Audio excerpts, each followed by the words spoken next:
ꯑꯍꯥꯟꯕ ꯃꯛꯇꯗ ꯆꯦꯅꯦꯜ ꯑꯁꯤꯒꯤ ꯃꯥꯏꯀꯩꯗꯒꯤ ꯃꯌꯥꯝꯕꯨ ꯊꯣꯏꯕꯤ ꯃꯉꯥꯡꯅ ꯃꯍꯨꯠ ꯁꯤꯟꯗꯨꯅ ꯇꯔꯥꯝꯅ ꯑꯣꯛꯆꯔꯤ꯫ ꯉꯁꯤꯁꯨ ꯍꯥꯟꯅꯒꯨꯝꯅ ꯌꯥꯝꯅ ꯅꯨꯡꯉꯥꯏꯔꯕ ꯍꯣꯔꯣꯔ ꯁ꯭ꯇꯣꯔꯤ ꯑꯃ ꯄꯨꯗꯨꯅ ꯂꯥꯛꯆꯔꯤ꯫ ꯋꯥꯔꯤ ꯑꯁꯤꯒꯤ ꯃꯃꯤꯡꯅ ꯂꯝꯕꯤꯗꯨꯅ ꯂꯝꯃꯨꯛꯅꯔꯕꯗ, ꯋꯥꯔꯤ ꯑꯁꯤꯕꯨ ꯏꯕꯤꯔꯛꯄꯅ ꯕꯥꯁꯟꯇꯤ ꯀꯥꯡꯖꯝ꯫ ꯑꯗꯨꯗꯤ ꯃꯌꯥꯝ ꯋꯥꯔꯤ ꯑꯁꯤ ꯀꯔꯤ ꯀꯝꯗꯧꯕꯅꯣ ꯍꯥꯏꯕꯗꯨ ꯃꯌꯥꯝ ꯄꯨꯟꯅ ꯑꯃꯨꯛ ꯇꯥꯃꯤꯟꯅꯔꯁꯤ꯫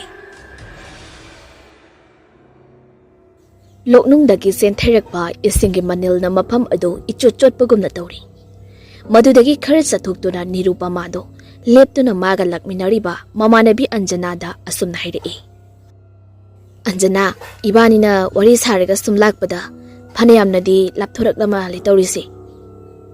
ꯑꯟꯖꯅꯥ: ꯑꯩꯗꯤ ꯐꯅꯕꯨꯝ ꯅꯨꯡꯉꯥꯏꯔꯤ꯫ ꯏꯁꯤꯡ ꯃꯅꯤꯜꯁꯤꯅ ꯏꯁꯥꯗ ꯌꯩꯕꯗ ꯌꯨꯝꯗꯒ ꯍꯟꯅꯤꯡꯗ꯭ꯔꯦꯁꯦ꯫ ꯁꯨꯝ ꯂꯩꯍꯧꯔꯁꯤꯔ ꯈꯪꯗꯦꯗ ꯃꯐꯝꯁꯤꯗ꯫ ꯅꯤꯔꯨꯄꯃꯥ: ꯅꯪ ꯍꯦꯛ ꯂꯩꯍꯧꯔꯣꯌꯣ꯫ ꯑꯅꯤꯗꯣ ꯐꯥꯒꯤꯁꯨ ꯇꯧꯅꯔꯤ, ꯑꯗꯨꯒ ꯅꯤꯔꯨꯄꯃꯥꯅ ꯃꯈꯥ ꯑꯃꯨꯛ ꯇꯥꯔꯛꯏ꯫ "ꯑꯗꯣ ꯑꯩꯁꯨ ꯅꯨꯡꯕꯨꯗꯤ ꯌꯥꯝꯅ ꯅꯨꯡꯉꯥꯏ, ꯑꯗꯨꯗ ꯃꯐꯝ ꯑꯁꯦ ꯈꯔ ꯁꯨꯛꯄꯅꯤꯅ ꯀꯤꯕꯒꯤ ꯋꯥꯅꯤ."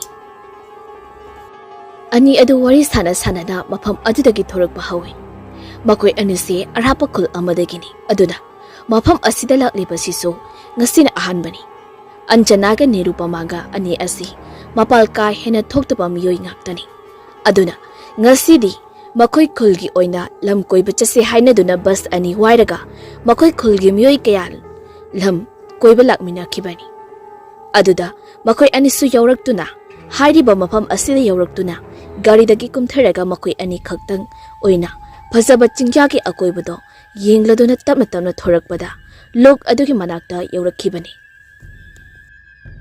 ꯑꯗꯨꯕꯨ ꯍꯧꯖꯤꯛ ꯃꯈꯣꯏ ꯑꯅꯤꯒꯤ ꯃꯁꯥꯗ ꯃꯇꯝ ꯑꯁꯤ ꯌꯥꯝꯅ ꯉꯜꯂꯤꯕꯒꯨꯝꯅ ꯈꯜꯂꯤ, ꯑꯗꯨꯅ ꯌꯥꯝꯅ ꯅꯤꯡꯉꯥꯏꯗꯅ ꯂꯩꯔꯤ꯫ ꯑꯟꯖꯅꯥ ꯆꯠꯅ ꯋꯥ ꯉꯥꯡꯂꯤ꯫ "ꯑꯗꯣ ꯅꯤꯔꯨ, ꯏꯕꯥꯅꯤꯁꯨ ꯍꯜꯂꯁꯤ꯫ ꯑꯥꯗ ꯂꯩꯍꯧꯔꯤꯕ ꯃꯤꯁꯤꯡ ꯑꯗꯣ ꯂꯣꯏꯅ ꯆꯠꯂꯝꯂꯗꯤ ꯏꯕꯥꯅꯤ ꯃꯐꯝ ꯑꯁꯤꯗ ꯂꯩꯍꯧꯕ ꯑꯃꯨꯛ ꯁꯣꯏꯔꯣꯏ."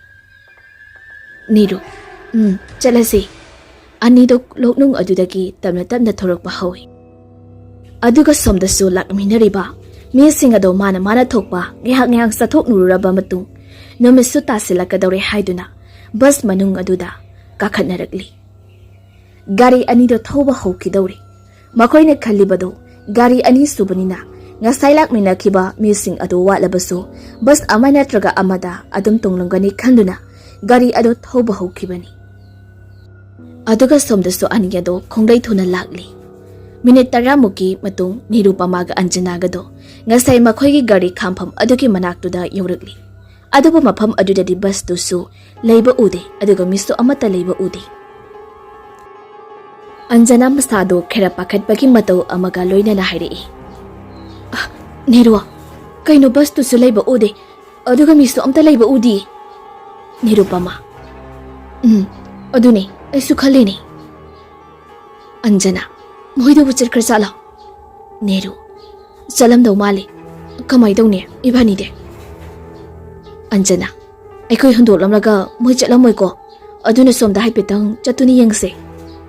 ꯑꯅꯤꯗꯣ ꯃꯐꯝ ꯑꯗꯨꯗꯒꯤ ꯈꯔ ꯍꯥꯏꯗꯣꯛꯇꯨꯅ ꯀꯨꯏꯅ ꯂꯩꯅ ꯌꯦꯡꯂꯤ, ꯑꯗꯨꯕꯨ ꯀꯅꯥꯝꯇꯒꯤ ꯃꯁꯛ ꯎꯒꯦ ꯐꯪꯗ꯭ꯔꯤ꯫ ꯑꯗꯨꯒꯨꯝꯂꯕ ꯇꯟꯖꯥ ꯂꯥꯛꯂꯕꯗ ꯑꯅꯤ ꯑꯗꯣ ꯊꯋꯥꯏ ꯋꯥꯕ ꯍꯧꯔꯛꯂꯤ꯫ ꯅꯤꯔꯨꯄꯃꯥ ꯃꯥꯏꯊꯣꯡ ꯑꯗꯨ ꯁꯨꯛꯅ, "ꯑꯟꯖꯅꯥ, ꯏꯕꯥꯅꯤ ꯀꯃꯥꯏ ꯇꯧꯗꯣꯏꯅꯣ?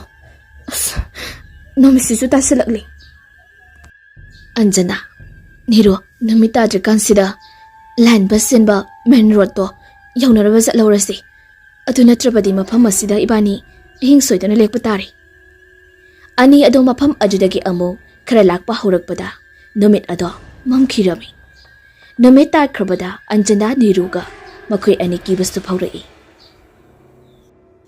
ꯑꯗꯨꯒ ꯃꯈꯣꯏ ꯑꯅꯤꯗꯨ ꯑꯃꯝꯕ ꯃꯔꯛ ꯑꯗꯨꯗ ꯂꯥꯏꯟ ꯒꯥꯔꯤ ꯆꯦꯟꯕ ꯂꯝꯕꯤ ꯑꯗꯨ ꯌꯧꯔꯛꯅꯕ ꯀꯟꯅ ꯍꯣꯠꯅꯔꯤ꯫ ꯑꯗꯨꯕꯨ ꯑꯅꯤꯗꯣ ꯎꯄꯥꯏ ꯂꯩꯇꯦ꯫ ꯆꯠꯂꯨꯕ ꯃꯥꯏꯀꯩ ꯈꯨꯗꯤꯡꯃꯛ ꯂꯝꯕꯤ ꯂꯝꯃꯥꯛꯅꯕꯒꯨꯝꯅ ꯅꯔꯛ ꯃꯣꯛꯁꯨ ꯉꯥꯛꯇ ꯉꯥꯏꯔꯤ꯫ ꯑꯗꯨꯅ ꯂꯝꯕꯤ ꯂꯩꯇ꯭ꯔꯕꯗ ꯑꯟꯖꯅꯥ ꯀꯞꯄ ꯍꯧꯔꯛꯂꯤ꯫ ꯅꯤꯔꯨꯄꯃꯥꯁꯨ ꯑꯗꯨꯃꯉꯥꯏ ꯀꯞꯅ, "ꯑꯟꯖꯅꯥ, ꯉꯁꯤꯒꯤ ꯅꯨꯃꯤꯠꯁꯦ ꯏꯕꯥꯅꯤ ꯃꯐꯝ ꯑꯁꯤꯗ ꯀꯝꯗꯧꯅ ꯂꯩꯒꯅꯤ?"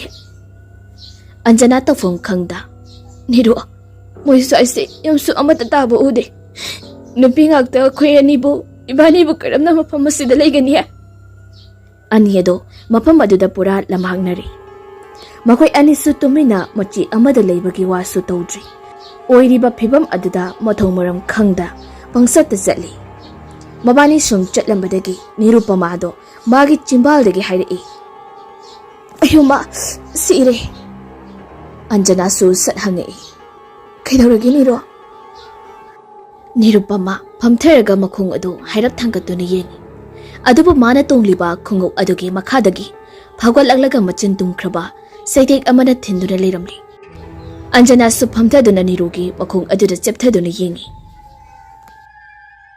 ꯅꯤꯔꯨꯄꯃꯥꯁꯨ ꯅꯥꯕꯅ ꯂꯣꯏꯔꯦ ꯑꯗꯨꯅ ꯍꯥꯏꯔꯛꯏ, "ꯑꯁ ꯑꯟꯖꯅꯥ, ꯅꯪ ꯆꯩꯁꯦ ꯑꯝꯇ ꯁꯥꯗꯣꯔꯛꯀꯦꯔꯥ? ꯑꯩ ꯅꯥꯕꯅ ꯌꯥꯗ꯭ꯔꯦ ꯑꯟꯖꯅꯥ." ꯑꯟꯖꯅꯥ ꯃꯥꯏꯊꯣꯡ ꯑꯗꯨ ꯁꯨꯛꯂꯒ ꯅꯤꯔꯨꯄꯃꯥꯒꯤ ꯃꯈꯣꯡꯗ ꯊꯤꯜꯂꯤꯕ ꯆꯩ ꯑꯗꯨ ꯃꯈꯨꯠꯇꯨꯅ ꯄꯥꯏꯔꯒ ꯈꯪꯁꯠ ꯁꯠꯇꯣꯛꯑꯦ꯫ ꯅꯤꯔꯨꯄꯃꯥꯁꯨ ꯅꯥꯔꯗꯨꯅ ꯃꯥꯏꯊꯣꯡ ꯑꯗꯨ ꯁꯨꯀꯠꯂꯒ ꯍꯥꯏꯔꯛꯏ, "ꯑꯩꯕꯨ ꯈꯣꯡꯁꯦꯡ ꯊꯥꯡꯂꯒ ꯆꯠꯄ ꯌꯥꯈꯤꯗ꯭ꯔꯥ ꯈꯪꯗꯦ." "ꯑꯟꯖꯅꯥ, ꯇꯞꯅ ꯇꯞꯅ ꯊꯥꯡꯕ ꯌꯥꯕ꯭ꯔꯥ ꯌꯦꯡꯁꯤ ꯅꯤꯔꯨ꯫ ꯏꯕꯥꯅꯤ ꯑꯁꯨꯛ ꯁꯨꯈ꯭ꯔꯕ ꯃꯐꯝ ꯑꯁꯤꯗ ꯀꯔꯝꯅ ꯂꯩꯒꯅꯤ? ꯑꯗꯨꯅ ꯈꯔ ꯁꯥꯐꯒꯗꯕ ꯃꯐꯝ ꯑꯃ ꯌꯦꯡꯂꯒ ꯌꯥꯔꯛꯅꯕ ꯇꯧꯁꯤ." ꯑꯅꯤꯗꯣ ꯇꯞꯅ ꯇꯞꯅ ꯁꯨꯝ ꯆꯠꯂꯤ꯫ ꯑꯗꯨꯒ ꯁꯣꯝꯗꯅ ꯂꯝ ꯌꯦꯡꯕ ꯆꯠꯂꯨꯕ ꯒꯥꯔꯤ ꯑꯗꯣ ꯃꯌꯨꯝ ꯌꯧꯔꯛꯇꯨꯅ ꯃꯐꯝ ꯆꯥꯅ ꯈꯥꯝꯂꯒ ꯒꯥꯔꯤ ꯑꯗꯨꯗꯒꯤ ꯇꯣꯡꯂꯤꯕ ꯃꯤꯑꯣꯏꯁꯤꯡ ꯑꯗꯣ ꯃꯔꯤ ꯃꯔꯤ ꯀꯨꯝꯊꯔꯛꯂꯝꯃꯤ꯫ ꯑꯁꯨꯝꯅ ꯕꯁꯇꯨꯗ ꯇꯣꯡꯂꯤꯕ ꯃꯤꯑꯣꯏꯁꯤꯡ ꯑꯗꯨ ꯂꯣꯏꯅ ꯀꯨꯝꯊꯕꯗ ꯂꯣꯏꯔꯕꯒ ꯃꯥꯒꯤ ꯃꯌꯨꯝꯗ ꯆꯪꯅꯔꯝꯃꯤ꯫ ꯑꯗꯨꯒ ꯑꯟꯖꯅꯥ ꯑꯃꯗꯤ ꯅꯤꯔꯨꯄꯃꯥ ꯑꯅꯤꯒꯤ ꯃꯃꯥ ꯃꯄꯥꯁꯨ ꯂꯝ ꯌꯦꯡꯕ ꯆꯠꯂꯨꯕ ꯃꯤꯑꯣꯏꯁꯤꯡ ꯑꯗꯣ ꯍꯜꯂꯛꯈ꯭ꯔꯕꯗ ꯃꯈꯣꯏꯒꯤ ꯃꯆꯥꯅꯨꯄꯤ ꯑꯅꯤꯗꯨꯁꯨ ꯍꯜꯂꯛꯂꯅꯤ ꯈꯥꯏꯗꯨꯅ ꯊꯣꯡꯒꯥꯜꯂꯣꯝꯗ ꯊꯣꯛꯂꯛꯏ꯫ ꯑꯗꯨꯕꯨ ꯂꯝ ꯌꯦꯡꯕ ꯆꯠꯄꯗ ꯊꯧꯔꯨꯕ ꯕꯁ ꯑꯅꯤꯗꯨꯁꯨ ꯊꯧꯔꯒ ꯑꯃꯨꯛ ꯆꯠꯈ꯭ꯔꯦ꯫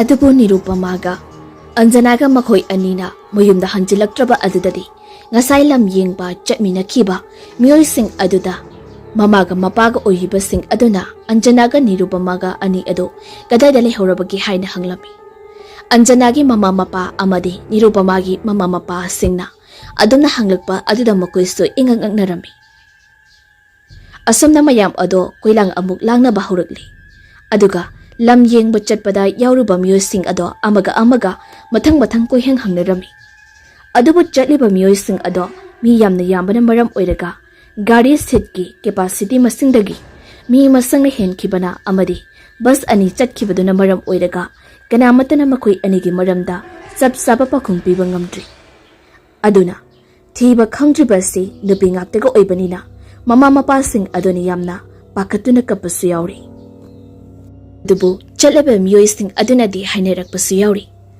ꯑꯇꯩ ꯃꯐꯝꯗꯗꯤ ꯒꯥꯔꯤꯗꯒꯤ ꯀꯨꯝꯊꯔꯒ ꯂꯝ ꯌꯦꯡꯕꯗꯗꯤ ꯃꯈꯣꯏ ꯑꯅꯤꯗꯣ ꯑꯗꯨꯝ ꯊꯦꯡꯅꯩ꯫ ꯑꯗꯨꯕꯨ ꯏꯀꯣꯟ ꯀꯣꯟꯕ ꯆꯤꯡꯌꯥꯒꯤ ꯖꯒꯥ ꯑꯗꯨꯗ ꯀꯨꯝꯕ ꯃꯇꯝꯗꯗꯤ ꯃꯈꯣꯏ ꯑꯅꯤꯗꯣ ꯌꯥꯎꯕ꯭ꯔꯥ ꯌꯥꯎꯗꯕ꯭ꯔꯥ ꯍꯥꯏꯕ ꯆꯞ ꯆꯥꯕ ꯈꯪꯕ ꯉꯝꯗ꯭ꯔꯦ ꯍꯥꯏꯅ꯫ ꯑꯁꯨꯝꯅ ꯁꯣꯝꯗꯁꯨ ꯃꯈꯣꯏ ꯑꯅꯤꯒꯤ ꯏꯃꯨꯡ ꯃꯅꯨꯡꯒꯤ ꯃꯤꯑꯣꯏꯁꯤꯡꯅ ꯀꯔꯝ ꯇꯧꯒꯅꯤ ꯍꯥꯏꯗꯨꯅ ꯋꯥꯇꯥꯅꯔꯤ꯫ ꯑꯗꯨꯒ ꯁꯣꯝꯗꯅ ꯑꯟꯖꯅꯥꯒ ꯅꯤꯔꯨꯄꯃꯥꯒ ꯃꯈꯣꯏ ꯑꯅꯤꯗꯨꯁꯨ ꯂꯝꯕꯤ ꯑꯗꯣ ꯒ꯭ꯌꯥꯟ ꯇꯥꯗ꯭ꯔꯤ꯫ ꯇꯣꯏꯅ ꯆꯠꯄ ꯃꯐꯝ ꯑꯣꯏꯔꯕꯗꯤ ꯐꯅ ꯑꯃꯝꯕ ꯑꯍꯤꯡ ꯃꯇꯝ ꯑꯣꯏꯁꯅꯨ ꯈꯔꯗꯤ ꯐꯒꯗꯕꯅꯤ꯫ ꯑꯗꯨꯕꯨ ꯃꯈꯣꯏꯅ ꯍꯧꯖꯤꯛ ꯂꯩꯔꯤꯕꯃꯐꯝ ꯑꯁꯤ ꯍꯥꯟꯅ ꯃꯃꯥꯡꯗ ꯑꯃꯨꯛꯇ ꯆꯠꯈꯤꯗ꯭ꯔꯤꯕ ꯃꯐꯝꯅꯤ꯫ ꯑꯗꯨꯅ ꯃꯈꯣꯏ ꯑꯅꯤꯗꯣ ꯑꯁꯣꯡꯕ ꯎ ꯋꯥ ꯃꯔꯛ ꯑꯗꯨꯗ ꯀꯣꯏꯆꯠ ꯆꯠꯇꯨꯅ ꯂꯝꯕꯤ ꯊꯤꯔꯝꯕꯗꯒꯤ ꯑꯆꯧꯕ ꯎ ꯄꯥꯝꯕꯤ ꯑꯃꯒꯤ ꯃꯈꯥꯗ ꯐꯝꯂꯒ ꯑꯃꯨꯛ ꯀꯞꯄ ꯍꯧꯔꯛꯏ꯫ ꯅꯤꯔꯨꯄꯃꯥ ꯑꯋꯥꯕ ꯋꯥꯈꯜ ꯄꯨꯔꯗꯨꯅ ꯇꯞꯅ, "ꯑꯟꯖꯅꯥ, ꯌꯨꯝꯗ ꯑꯩꯈꯣꯏꯕꯨ ꯊꯤꯔꯝꯒꯅꯤꯀꯣ?"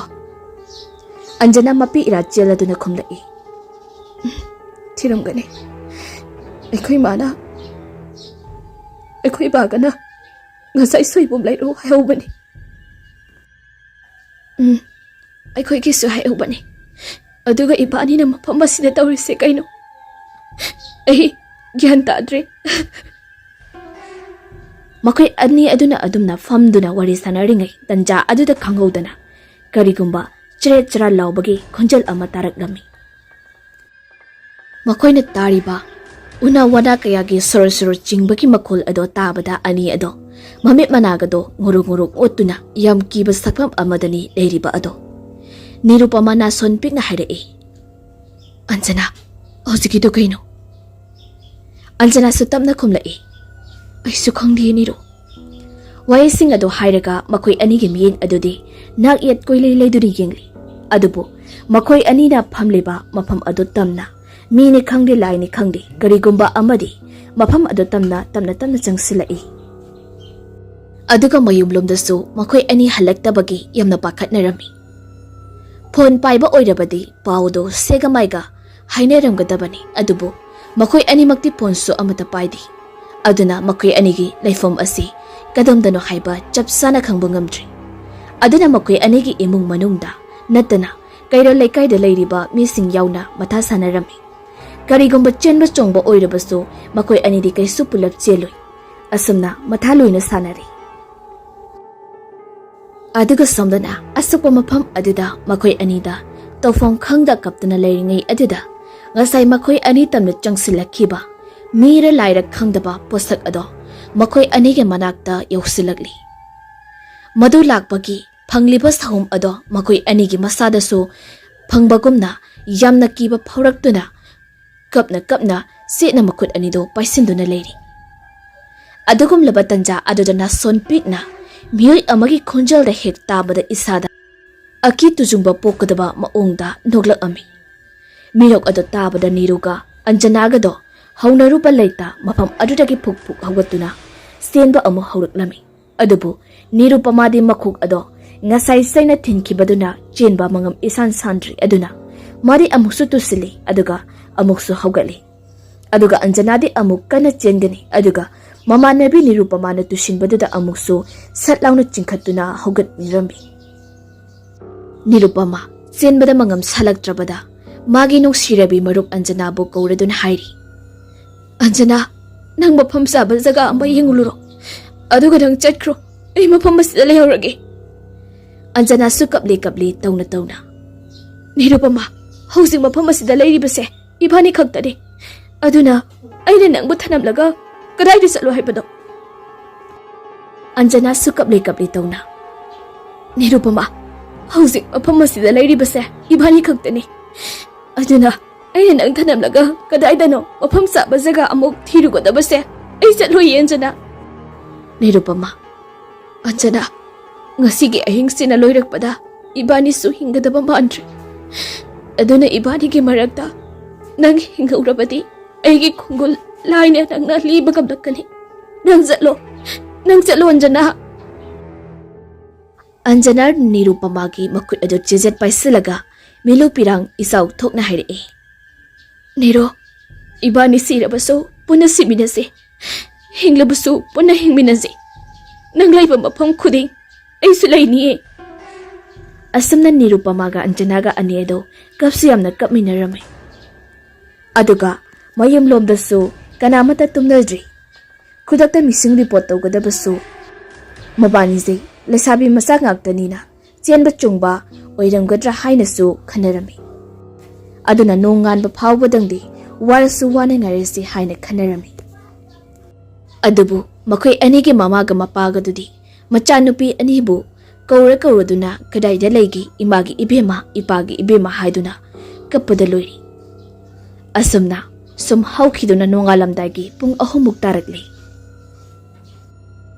ꯑꯗꯨꯒ ꯁꯣꯝꯗꯅ ꯅꯤꯔꯨꯄꯃꯥꯒ ꯑꯟꯖꯅꯥꯒꯗꯣ ꯁꯨꯝ ꯆꯦꯟꯕꯗ ꯑꯔꯨꯕ ꯂꯣꯛ ꯑꯃꯒꯤ ꯃꯄꯥꯜꯗ ꯌꯧꯔꯛꯂꯤ꯫ ꯑꯃꯝꯕ ꯑꯍꯤꯡꯒꯤ ꯃꯇꯝ ꯑꯣꯏꯔꯕꯁꯨ ꯊꯛꯇ ꯊꯣꯛꯂꯤꯕ ꯊꯥꯖ ꯃꯍꯥꯛꯀꯤ ꯃꯉꯥꯜꯅ ꯃꯩꯉꯥꯜ ꯑꯣꯏꯗꯨꯅ ꯃꯈꯣꯏ ꯑꯅꯤ ꯂꯥꯛꯂꯤꯕ ꯂꯝꯕꯤ ꯑꯁꯦ ꯂꯣꯛ ꯑꯗꯨꯒꯤ ꯃꯄꯥꯜꯅꯤ ꯍꯥꯏꯕ ꯈꯪꯂꯤ꯫ ꯑꯟꯖꯅꯥ ꯅꯤꯔꯨꯄꯃꯥꯕꯨ ꯃꯈꯨꯠ ꯁꯝꯗꯨꯅ ꯃꯆꯤ ꯑꯃꯗ ꯐꯝꯍꯜꯂꯤ꯫ ꯅꯤꯔꯨꯄꯃꯥꯗꯤ ꯆꯦꯟꯕꯗ ꯃꯁꯤꯡ ꯈꯪꯗꯅ ꯇꯨꯁꯤꯜꯂꯕꯅꯤꯅ ꯃꯥꯒꯤ ꯃꯈꯣꯡ ꯃꯈꯨꯠ ꯑꯌꯥꯝꯕꯅ ꯁꯥꯊꯤꯅ ꯁꯣꯛꯂꯤ, ꯏꯁꯨ ꯈꯔ ꯊꯣꯛꯂꯤ꯫ ꯑꯗꯨꯒ ꯅꯤꯔꯨꯄꯃꯥꯗꯤ ꯃꯁꯥꯗꯣ ꯑꯗꯨꯛꯀꯤ ꯃꯇꯤꯛ ꯁꯣꯟꯊꯈꯤꯗꯨꯅ ꯃꯈꯅꯥꯎꯁꯨ ꯈꯔ ꯀꯪꯂꯤ꯫ ꯃꯈꯣꯏ ꯑꯅꯤꯗꯤ ꯍꯧꯖꯤꯛ ꯃꯁꯥꯗ ꯆꯥꯕ ꯌꯥꯕ ꯊꯛꯄ ꯌꯥꯕ ꯀꯔꯤꯃꯠꯇ ꯌꯥꯎꯗꯦ꯫ ꯑꯁꯨꯝꯅ ꯊꯣꯛꯀꯅꯤ ꯈꯪꯗꯕꯅꯤꯅ ꯃꯕꯥꯅꯤꯅ ꯉꯁꯥꯏ ꯕꯁꯇꯒꯤ ꯀꯨꯝꯊꯔꯛꯄ ꯃꯇꯝꯗꯁꯨ ꯃꯈꯣꯏꯒꯤ ꯑꯆꯥ ꯑꯊꯛ ꯌꯥꯎꯕ ꯕꯦꯒ ꯑꯗꯣ ꯄꯨꯊꯔꯛꯈꯤꯗꯕꯅꯤ꯫ ꯍꯧꯖꯤꯛꯇꯤ ꯆꯥꯛ ꯂꯥꯝꯕꯅꯁꯨ ꯏꯁꯤꯡ ꯈꯧꯔꯥꯡꯂꯕꯁꯨ ꯎꯄꯥꯏ ꯂꯩꯇ꯭ꯔꯤ, ꯑꯗꯨꯃꯛ ꯈꯥꯡꯕꯗ ꯇꯥꯔꯝꯃꯤ꯫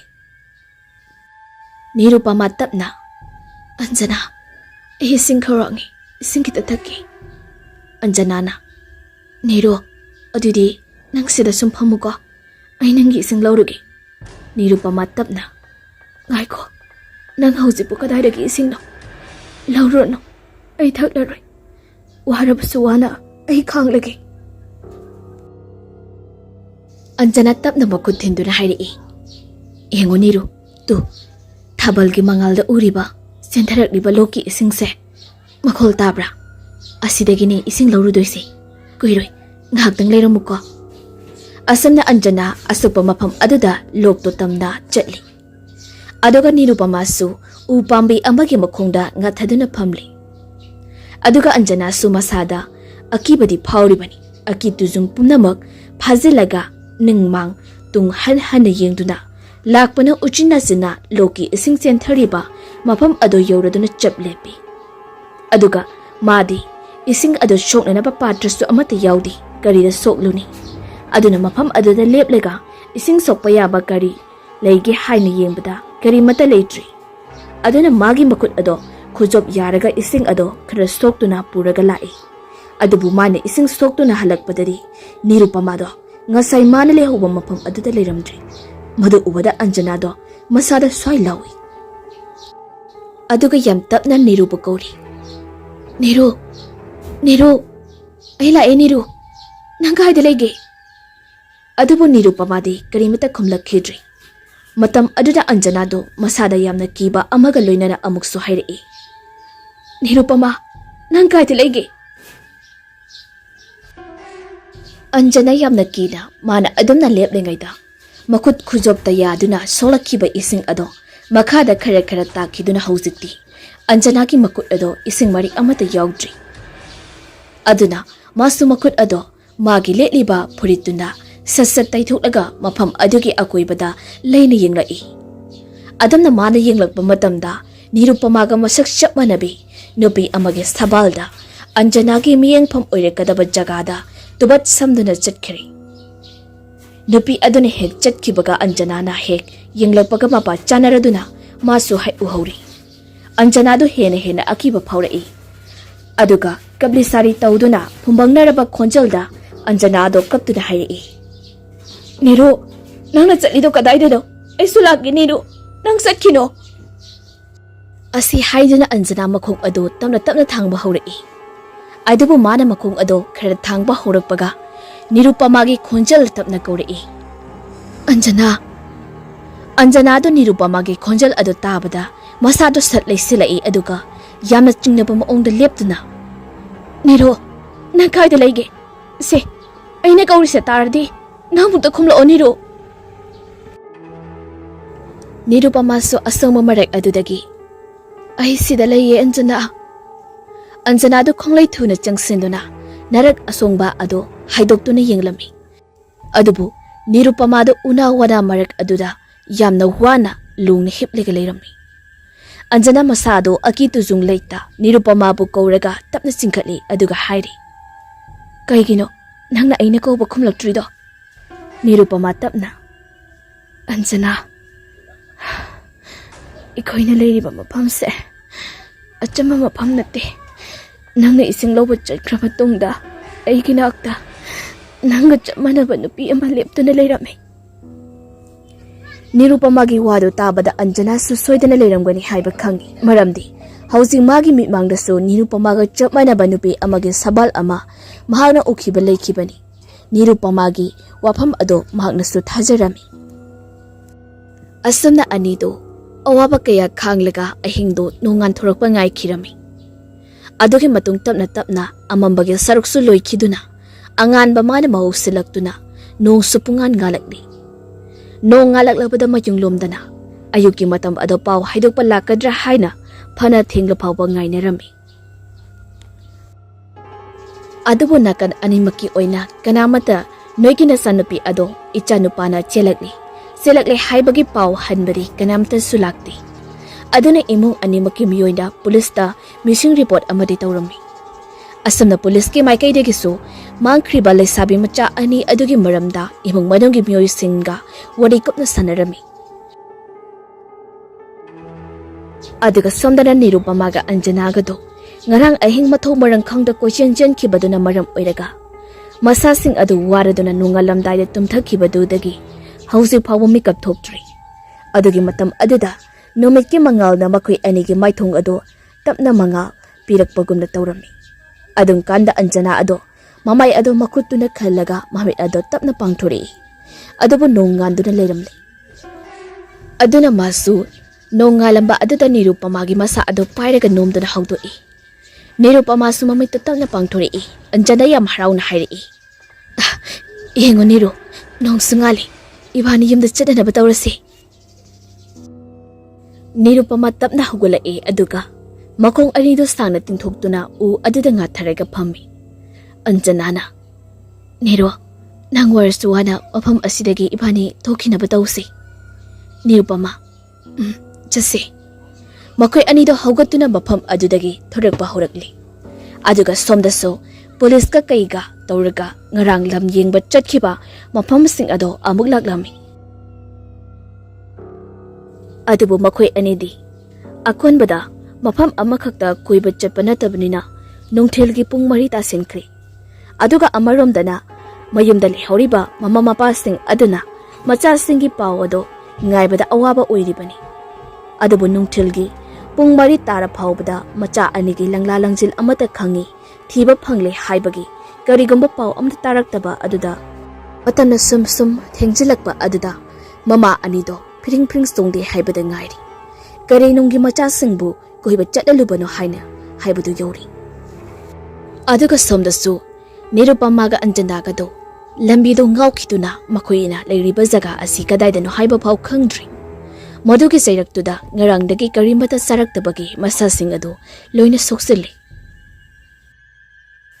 aduga somdana police ke team ama makoi anina leiriba asupa mafam adomda jangsilakpa haureklami khamba yadaba matamnadi lepa leita asumasum chatkibana haujikti numisutta leithaba matam yaurakli amamana mausin khidori nameda mayum sang khidoraba matam asidadi makoi anido wai amata haina dabida haipet yeneraga mamit kipi lepa leitana sinthari asigum labatanja asida Nirupamado apokpi mama mapa anibu kauduna kablai Anjana su adumangai ima baba noi agoi buthirak loidro agoi yam ware agoi bam ta thiro Asi haidura anido mitkipi isawk thokli makoi anina kauribado kanana sutabi khidri kanamatana takhidri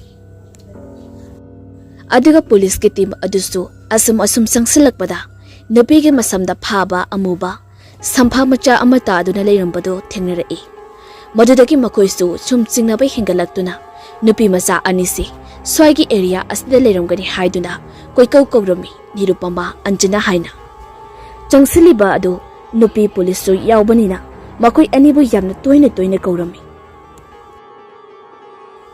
asamna tawnaringai numisu takhri namit takhrabada police ke team adudi mafam aduda amuka hena sangsinbada khudong chagadaba mandri hauzik makoi su gyan ngauri bani nupi macha ani ase kipnet tau khibra natragana lambi lamhangnari bra haibasi chapsana khangbangam tri adubo mafam asida nupi macha ani asi leiri haibagi kludi chapsaba confirm oiri adubo adoki matik chawkhraba chingnungumna tawba mafam aduda karamna numita sinkraba chingnung asida changlugani aduga nongan khragana kari amuk tholakpa asumna makoi sumatha sana leirami aduga sumdusu Anjanaga Nirupamaga do makoina leiriba mafam ase adugi matik lamna khibana somda makoina kauriba do taba phangdri asumna ahing nongyai gi matam su oikri ahing nongyai gi matam yauraklabada ani ado thabal gi mangal da yenglaga makoi ani gi lambi takpiyu haibugumna tawri aduga thokliba thaja mahaksu ani dugi pukningi warol ado khangbagumna adumna makoi anigi lambi takpiyu haibagumna yanglakliba miyeng adudaga mapa chap sanana amuba leichilakta changkhri madu ubada makoi anido adum khangli makoi ani hinglaroi haiba makoi ani na mafam asida hek changlakhiba matamdagi haurega hausik phawbagi mikup asida makoi anigi masada afaba khudam amata uge phangdabani aduna haujiksu mangal naina thoklamba thaja mahaksu amuba leichilakta changkhiduna pukmam hek mamkhri Nirupama tapna hairi Anjana Hꯧsikti ibanina ninggadaba lai ningdabasu mafam asidagi ibaninebu kanbinadaba kanamta laroy. Anjana chumme niro ibani se nang aibu pokbiba ima babado amuk hana uba panglaroidaba mafam asida loikrani ko. Adubu ibani na sidrigay mikop asida amuk tangdi taibang semiba maapu maabu kurum sasi mapu mana tausan bidabadi ibani yamna amuk hankibasu yaye niro. Asumna anido onsina duni yamna kaplami ya kapayaba kaplaba tungda mami to ushindana magi pukningda karigamba wahi khara phongdokladuna taibang sema mapu mabu khurumjari. Matam aduda makui anigi nakungda nupa amagi khonjalda asumna hairei. Yengudu nupi macha ani hausikti nakoi ani taibang chinjak sabagi matam lori nakoi si asiba haibudo oiredo. Nakuisi asiba wahayedugi laman tun sindure hingbo miyoibo oibanina ngasidi asiba laman ado singbagi matam oiredo. Makoi anigi nakongna tariba asi asingbara karino natraga bhapnarasu khangdri. Aduna anido mami sat pangthonaraktuna amana amada onsinaduna yamna pakana hanglai. Hausikido tabra haina animak chapmanana tai nupa amagi khonjalda hairaklibado haina hainarami. Anido kibana sulori kibaga wabaga punsilaga masado ison sonthakiduna bakoina leiriba mafam adudagi machi lengba sungamdri. Tasingbagidi makoi anyase asamna tho haina mapumana thausin khiduna makoi anigi wakhalda makoina laklibasi arapa mafam amadani haiba phawba kauthohan khiduna taibang mapu mahakna thoina senkibani. Miyoiba aikoisi aina taugi natraga pangthoke khaliba thabak thoramde onthokna su yamkhri. Adubu aina taugadoriba natraga pangthokadoriba ithaudang asi loina pangthokpa ngamlaga sikhepa midi amata su yaudi. Phawre haiduna maming chatkraba aphawba kayasu mana pangthoke toromba thabak thauram kaya pangthokpa ngamda magi matam yawraktuna isorgi khuyada changjatkiba ngaktani.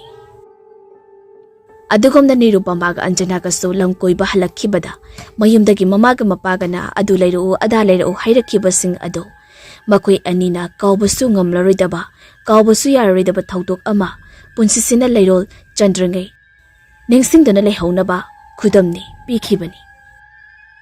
Aduga malemsida leiriba miyoi khudingmakse ningba thungba miri amata sulaidi lai phauba ningba thungbanati aduna ngasidi makoi anisu yum yaudringai lamakhang asida lamhoknaduna asupa mapam asida ngairi nonganba. Mathangi ayukni puliski team aduso phaneyamnadi jangsilakli adubu hauzibawbagi oina hairiba nupi macha ani asi thiba phangdri. Aduga amaromda nirupamaga anjanaga ani asi lam koiba chakraga thiba khangdre haibagi pawda mafam khuding sinba thungkhirami. Aduga ania sisu pangsita chatkiduna awangba chingdol amadani lebliba makoi ani maksu hauzi makoine leiriba awangba chingdol amadani haiba khangdri maramdi chap yungna kaba oiramlabadi anem awang khetna bastu khera khanglamgadabani adubu loiroi ngamba ching oibanina karimata khangmangam khidabani adubu mabanina yengtharakpa matamdadi awangba chingdol amagi mathakta leptuna leiramli. Madu ubada makoi anidi kiba asum hingalai aduna ani adu tamna kumtharasi haiduna kumthaba horakpani adubu nirupamadi makung adu thangba ngamdri. Anjana tapna niro kamdauni dawriside nangdi nasaje nakongsu thangba ngamdri. Nirupama khonjal tapna Anjana nang chalo aigidi kemta khanluno. Anjana adumaina haigano se ayi lengjum sidana khuto ngaklo aduga tapna kumthaba ngamri yengse. Asamna anido chingthakto dagi horiba upambe amadagi amada ngaktuna ngakla duna kumthaba horei. Adugi matam aduda singthakto dagi leiba mahupuba ziba haibadi ꯂꯤꯟ ꯃꯆꯥ ꯑꯃꯈꯛꯅ ꯑꯟꯖꯅꯥꯒꯤ ꯃꯈꯣꯡꯒꯤ ꯈꯨꯖꯤꯡ ꯑꯗꯨꯗ ꯇꯥꯞ ꯂꯥꯛꯇꯨꯅ ꯆꯤꯛꯂꯛꯏ꯫ ꯑꯟꯖꯅꯥꯁꯨ ꯇꯤꯟ ꯑꯗꯨꯅ ꯆꯤꯛꯂꯛꯄꯒꯤ ꯆꯩꯅꯥ ꯑꯗꯨ ꯃꯁꯥꯗ ꯐꯪꯂꯗꯨꯅ ꯈꯪꯄ꯭ꯔꯦꯛ ꯈꯪꯅ ꯏꯃꯥ ꯍꯥꯏꯅ ꯂꯥꯎꯔꯛꯏ꯫ ꯅꯤꯔꯨꯄꯃꯥꯁꯨ ꯑꯟꯖꯅꯥꯅ ꯌꯦꯡꯂꯒ ꯇꯞꯅ "ꯑꯟꯖꯅꯥ, ꯀꯩꯗꯧꯔꯒꯦ?" ꯑꯟꯖꯅꯥ ꯃꯁꯥ ꯑꯗꯨ ꯌꯥꯝ ꯄꯥꯈꯠꯄ ꯑꯃꯒ ꯂꯣꯏꯅꯅ ꯍꯥꯏꯔꯛꯏ꯫ "ꯅꯤꯔꯨ, ꯑꯩꯒꯤ ꯈꯣꯡꯗ ꯇꯤꯟ ꯑꯃꯅ ꯆꯤꯛꯂꯛꯏꯕ. ꯑꯩ ꯈꯣꯡꯁꯦ ꯂꯣꯏꯅ ꯄꯪꯁꯤꯜꯂꯦ ꯅꯤꯔꯨ." ꯅꯤꯔꯨꯄꯃꯥ, "ꯑꯟꯖꯅꯥ, ꯑꯁꯨꯛ ꯋꯥꯅ ꯍꯤꯡꯗꯣꯏꯒꯤ ꯁꯔꯨꯛ ꯑꯩꯗꯤ ꯁꯤꯅꯤꯡꯉꯤ. ꯑꯩ ꯌꯥꯝ ꯋꯥꯔꯦ ꯑꯟꯖꯅꯥ." ꯑꯟꯖꯅꯥ, "ꯅꯤꯔꯨꯄꯃꯥ, ꯉꯁꯤꯗꯤ ꯏꯕꯥꯅꯤꯒꯤ ꯊꯧꯗꯣꯛ ꯑꯁꯤꯅ ꯇꯨꯡꯗ ꯍꯧꯔꯛꯂꯤꯕ ꯃꯤꯔꯣꯜꯗ ꯈꯪꯅꯍꯧꯔꯁꯅꯨ. ꯑꯇꯣꯞꯄ ꯃꯐꯝ ꯑꯃꯗ ꯆꯠꯊꯣꯛꯄ ꯃꯇꯝꯗ ꯃꯥꯒ ꯂꯥꯛꯃꯤꯟꯅꯔꯤꯕ ꯃꯤꯑꯣꯏꯁꯤꯡ ꯑꯗꯨꯒꯤ ꯃꯅꯥꯛꯇꯒꯤ ꯈꯛ ꯇꯣꯉꯥꯟꯅ ꯂꯥꯞꯊꯣꯛꯅꯗꯨꯅ ꯂꯩꯒꯦ ꯈꯜꯂꯛꯂꯕꯗꯤ ꯏꯁꯥꯅ ꯏꯁꯥꯒꯤ ꯏꯕꯪ ꯊꯤꯕ ꯆꯠꯄꯒ ꯆꯞ ꯃꯥꯟꯅꯩ ꯍꯥꯏꯕꯁꯦ.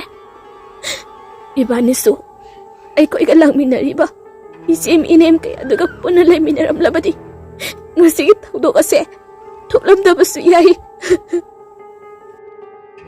ꯑꯗꯨꯕꯨ ꯁꯨꯝ ꯇꯣꯛꯀꯅꯤ ꯈꯪꯂꯨꯗꯕꯅ ꯑꯩꯈꯣꯏ ꯑꯅꯤꯁꯦ ꯀꯌꯥꯗ ꯋꯥꯈꯜ ꯅꯨꯡꯉꯥꯏꯅ ꯂꯥꯛꯈꯤꯕ. ꯑꯗꯨꯕꯨ ꯒ꯭ꯌꯥꯟ ꯇꯥꯔꯛꯄ ꯃꯤꯀꯨꯞ ꯑꯁꯤꯗ ꯅꯪ ꯑꯩꯒꯤ ꯏꯅꯥꯛꯇ ꯀꯅꯥꯁꯨ ꯂꯩꯔꯝꯗ꯭ꯔꯦ."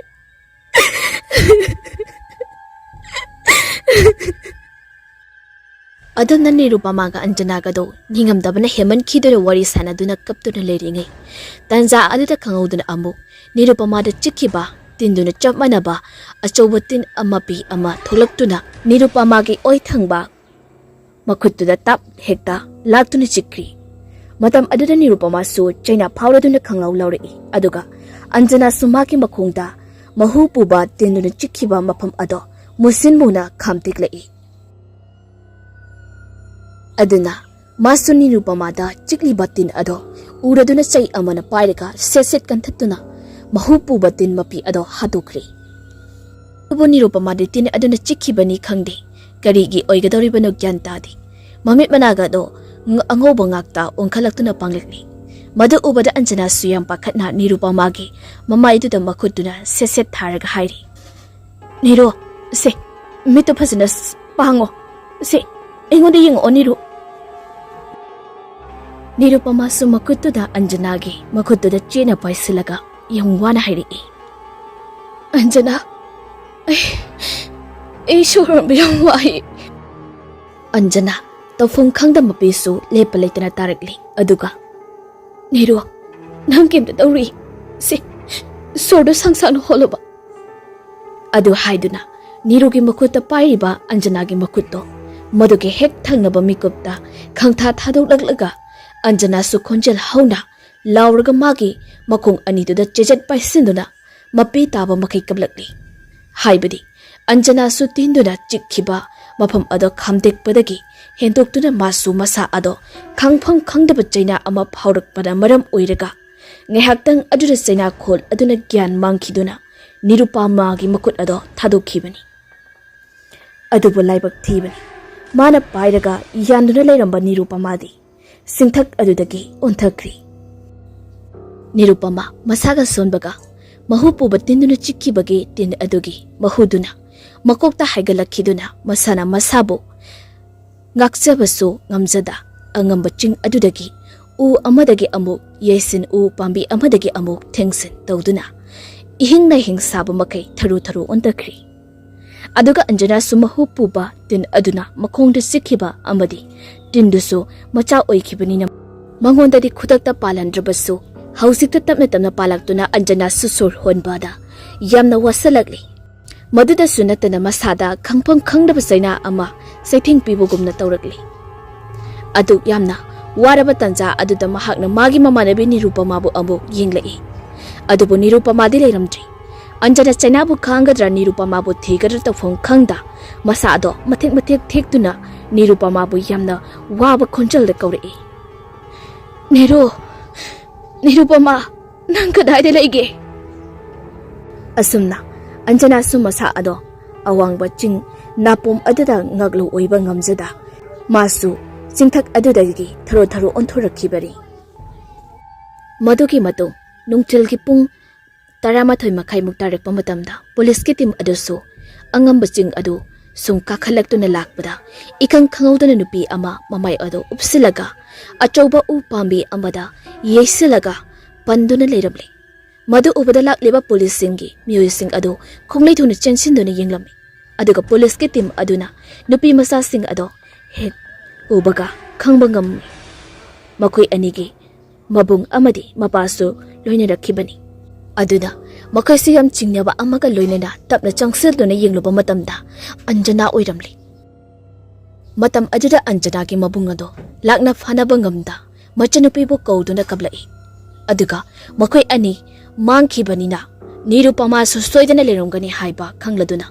Nirupama bo hanjan kaurami asam na khare khazi kakhalakpa amuk haurakpada ina punga nganglaba asiba haksang amakak chingsap aduda panduna leramli madu ubada Nirupama gi mapa ado myol sudri asam na asiba haksang ado amuk sangsinduna yengluba matamdadi Nirupama oiramli haina anjana di shirabasu phibam kaya kaidabani na phari adubu Nirupama di yengba ngamdri aduna Nirupamagi mapa ado masage saktam uraga kaptuna hairi ipagi bema kainu naga tawramli basiba namana di icha halakpagai puribani ipa abu namada kari haina paudamgadabano ipagi bema asamna Nirupamagi mapasu kappada loiri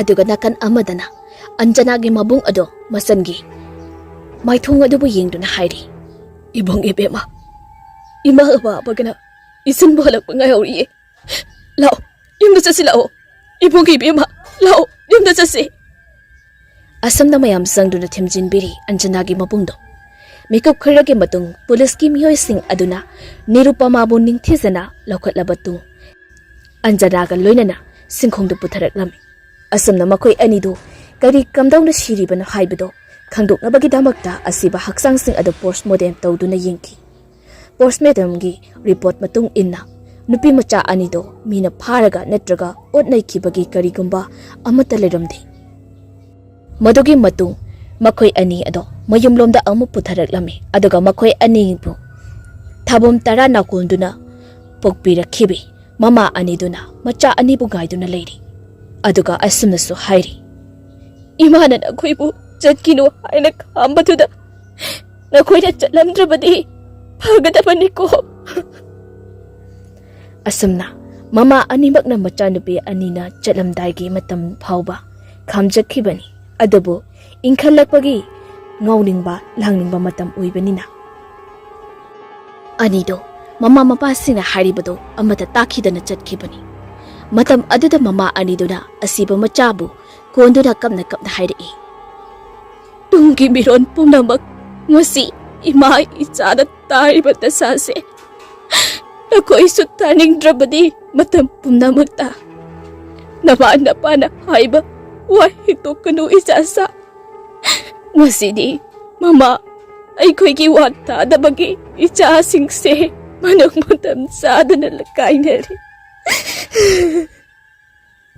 Asam na Nirupamaga anjanaga do manang matam sada na isorgi kuyada tinkirami Wari asi taraba mayamna asoy aran pumnamakpo puchal chawnangak piyo haijari nasigidi matang asida loijari